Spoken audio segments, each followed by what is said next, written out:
Hello' everyone, যিহেতু আজি 26 জানুৱাৰী গণতন্ত্ৰ দিৱস, তো সকলোলৈ মোৰ ফালৰ পৰা গণতন্ত্ৰ দিৱসৰ আন্তৰিক শুভেচ্ছা থাকিল। তো ৰাতিপুৱা লৈ ইয়াত হৰলিক্স আৰু বিস্কিট কম্পালসৰি চাহিয়ে ভাই জিন্দগী মে চাই ভি ইম্পৰ্টেণ্ট বহুত জ্যাদা হে।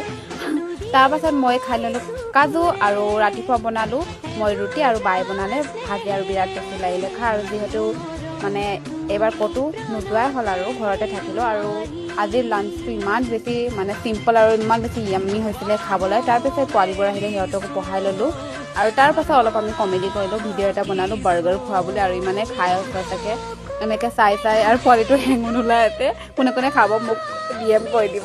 পাছত আজি বনাম আমি পপকৰ্ণ, আৰু মানে মুভি চাই পপকৰ্ণ খোৱা নাছিল নাই, তো ঘৰতে আমি পপকৰ্ণ বনাই মানে ফোনতে চাম আৰু এইখিনি আমি খাই আছোঁ। তাৰ পাছত সন্ধিয়া হ'ল আৰু ইয়াত মই পূজা দি আছোঁ। আৰু আজিৰ ৰাতিৰ দিনত